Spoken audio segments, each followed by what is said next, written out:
Insert abrupt yet graceful transition! Yeah, we can just pretend that was super graceful and, So yeah, hello! Welcome everyone! Today, we will be discussing more Higurashi Gou. It's yours truly, Gotchaholic. Now, it's been a while since I made a video. Not gonna lie, it's pretty burnt out on the whole Higurashi thing, but, considering Sots is gonna air in, like, a month, we're gonna pick the pace back up and start where we left off. Now, I'm gonna bring up just a few things before we get into our Arc 2 breakdown. First of all, I have another video that's a preparation for this dissection. If you're familiar with my channel, you know Arc 2 is fucked. I dread Arc 2. It's horrible. Makes no fucking sense. So you should probably watch the preparation video first, because it lays a lot of the groundwork down for what I'm going to be talking about in this video. Though, in the part where I was explaining how we're going to ignore Rena, I actually mixed some scenes up. I'll make the aforementioned corrections needed as we continue. Sorry, I talk for a living. Not really, but... And it's no wonder my YouTube career dangles on a thread, right? And the other thing, I know there's another Sots trailer. Yes, I will be making another video within a few days covering that. However, honestly, my first trailer analysis kind of already covered a lot of what we see in the newest trailer, because your boy Gotchaholic saw that shit coming from miles away. Believe me, I have a lot to say, but we're gonna save it for that video because there's already a lot to unpack in this one. So yeah, 2-minute intro, that's great. Y'all ready? I'm ready. Let's go. Our tale begins on June 12th, 1983, in a rural village known as Hinamizawa.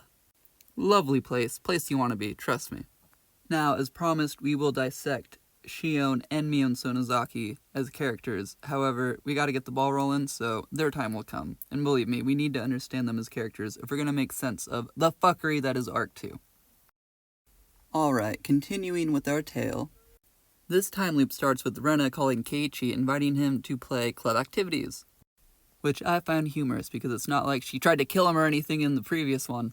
Quick note, Arc 2 is the same timeline that Satako was preparing her master plan. She's stalling Rika out and pretty much priming her demise.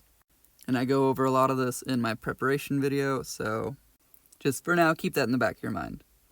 The steeple event for this point in time of this timeline is that Rika convinces Keichi to give Mion the doll. She's literally like, hey, give her the doll. And Keiichi's like, okay, here you go. And once more, we are going to ignore for now the possibility that Rena remembers Keichi originally giving her the doll, and that she's possibly mad that Rika had him give the doll to Mion. I am purposefully ignoring Rena for now because this is Shion and Mion's video, and also it's to prove a point. Like, you'll see. You'll see later. But yeah, no, this is actually a very steeple event because this is what ultimately branches the entire timeline away from the original. This is what makes the events of Go much different than the original. At least it's a huge component from Rika's side because, you know, obviously Satoko's an evil twerp now, which is much different than the original.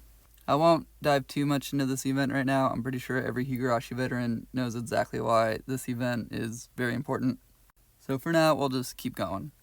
So yeah, after the doll thing, Keiichi goes to Angel Mort with his dad, which is cool seeing his dad, and this is how he gets introduced to Shion, though he thinks it's secretly Mion for the longest time. Once more, I just want to alliterate how cool it is seeing Keiichi's dad, since we never saw him in the original. At least not in the Dean adaptation, not sure about the visual novel. Now, after Keiichi meets Shion for the first time, we get more slice of life stuff, because Higurashi's just a super happy slice of life kind of show, you know? After their happy little picnic, Keiichi leaves with Mion and Rena, and actually confronts Mion about Shion. Now, I actually find Rena and Mion's interaction here very interesting, because pretty sure Rena understands the looping mechanics, and she totally plays dumb like she doesn't know who Shion is. Well, Mion explains to Rena and Keiichi that they don't know who Shion is because she doesn't go to school.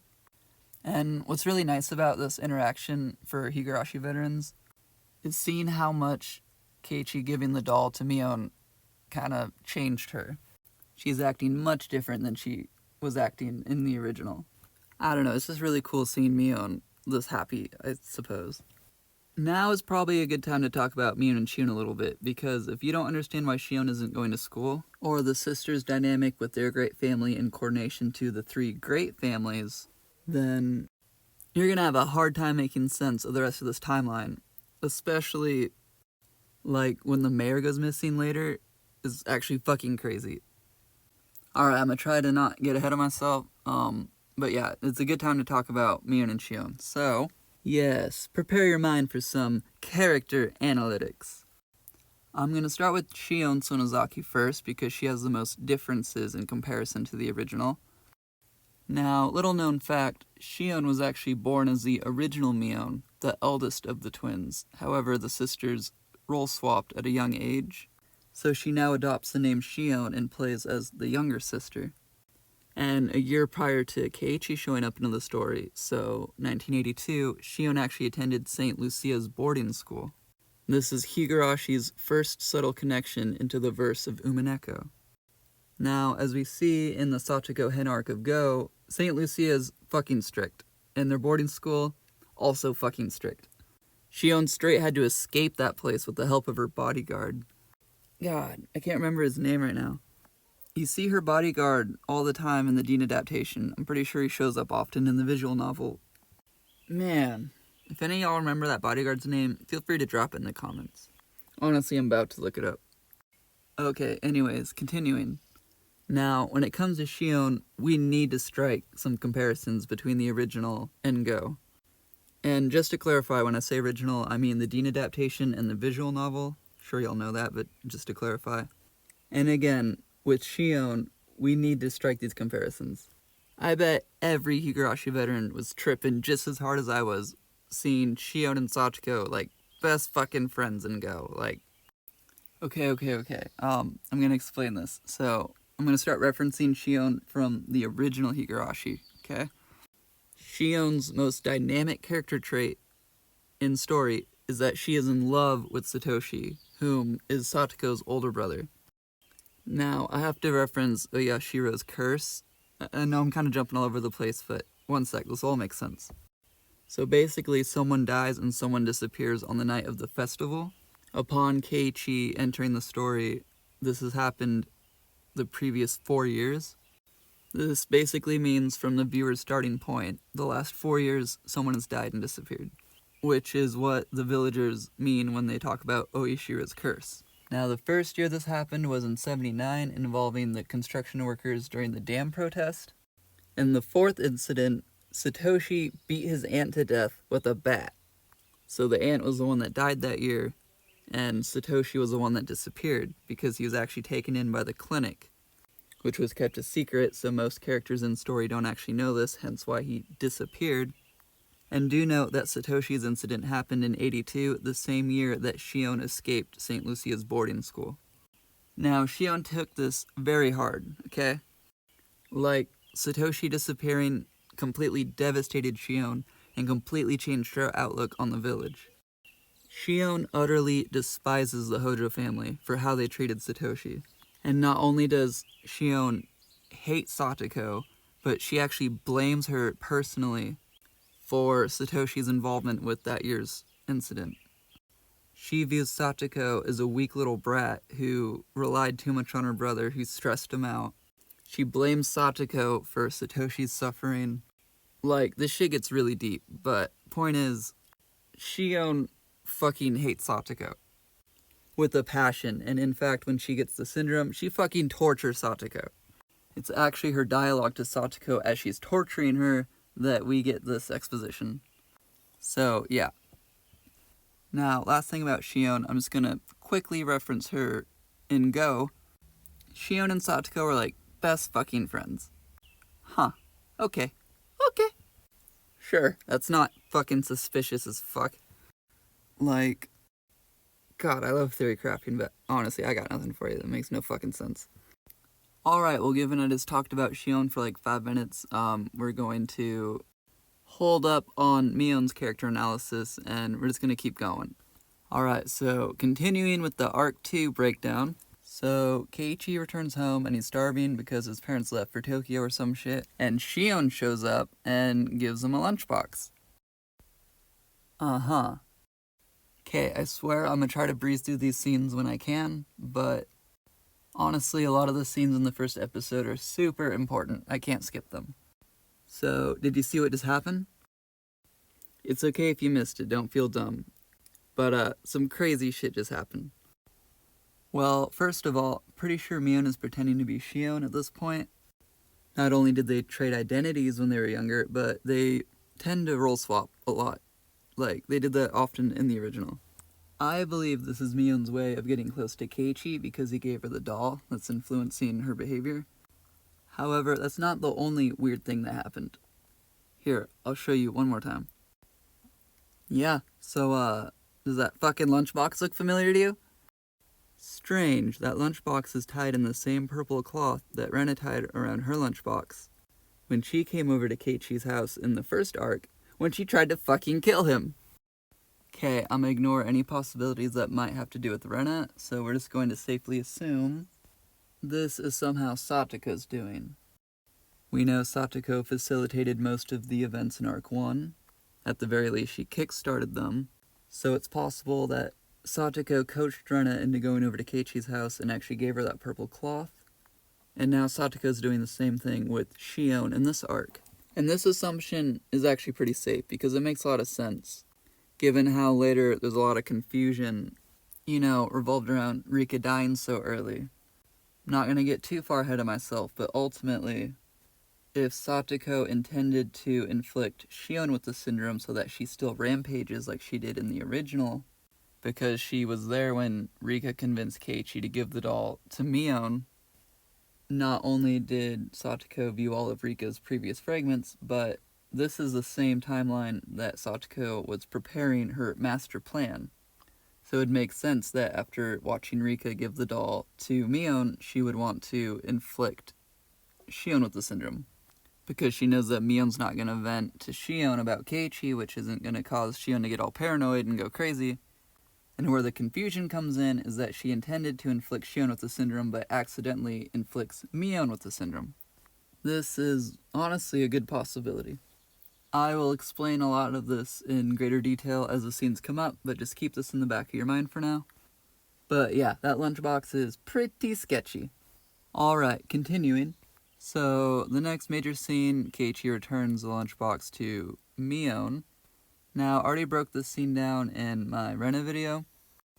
Now, this scene is actually pretty fucking crazy because Rena literally foreshadows the entire storyboard for Go in her dialogue to Keiichi, but I already covered this scene in great detail in my Rena video, and like I said, we're ignoring Rena for now, so yeah, I guess we'll just skip this scene.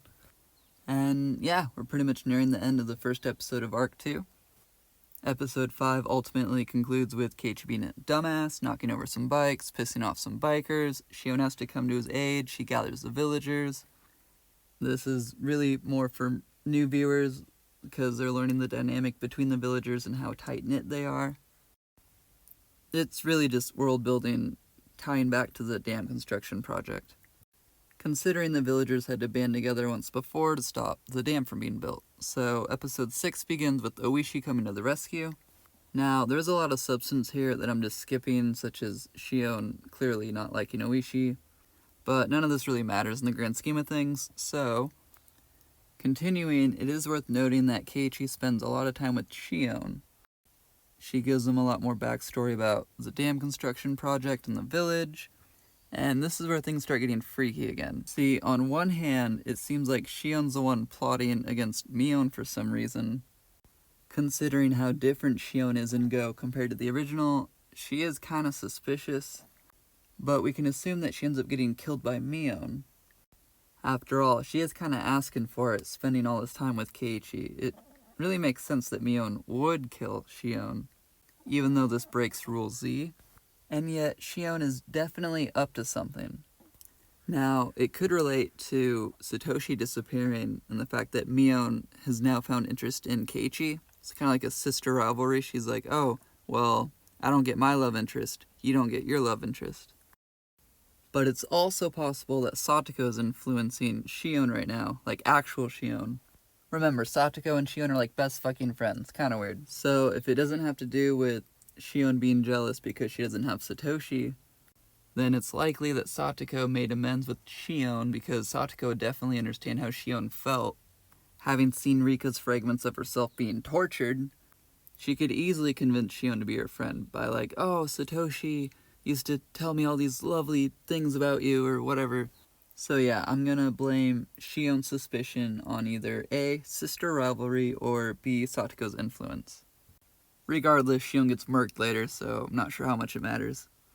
We can kind of breeze through the rest of episode 6, because Keichi pretty much meets Ooshi again, meets the photographer, meets the nurse. One thing worth noting, this is when Mion starts getting mad, specifically at Shion. She tries to pull Keiichi away, and he's like, nah, I'm chilling, and she's obviously kind of mad.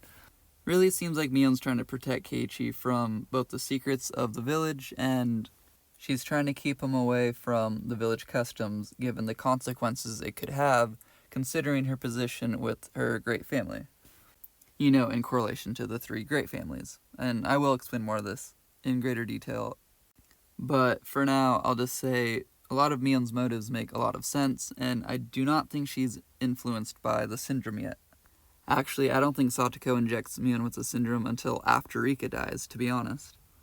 Again, I'll explain a lot more of this as the scenes actually come up, so for now, continuing. Pretty much at the end of episode 6.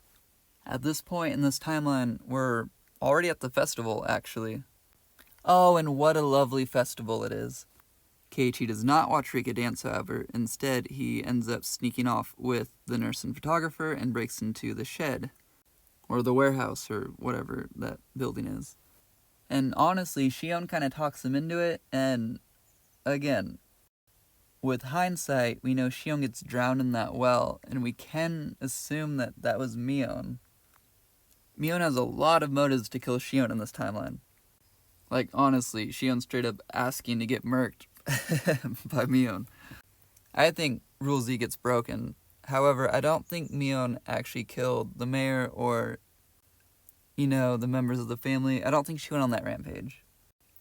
When I first watched this, I thought Shion still went on her rampage and that Mion cleaned up after her. However, after consideration, I've realized there's no way Shion could have done it. And I'm fairly certain Shion's likely the only person Mion killed. And if we're ignoring Rena possibilities, that pretty much just leaves Satako. She does have Takano's gun after all. I'm kind of getting a little ahead of myself, but point is, there seems to be a lot of established motive for Mion killing specifically Shion. Well, not gonna lie, I originally planned on just making one video out of this, but considering we're already at 20 minutes, making these into parts 1 and 2 does not seem like a bad idea. And don't worry, I'll have part 2 out very soon. I already have most of it recorded. I just gotta do Mion's analytics in the later half of episode 8, so expect that soon, within a day or 2. And you should be expecting my SOTS trailer analysis. Again, believe me, I have a lot to say for that. So, with that, I thank you guys for watching. I wish y'all a lovely rest of your day, night, whatever. Hope you enjoyed the video. Hope I gave you some things to think about. I hope y'all are as hyped for SOTS as I am. Honestly, usually making these videos are pretty fun, but this one, we may be trolled, my fellow weebs, but at least we will be trolled together, and that's what matters. Alright, later, see you in part 2, pick up right where we left off. And with that, I bid you farewell. Later, see you in a long time. Oh, you like what I got, yeah? You fucking weeb.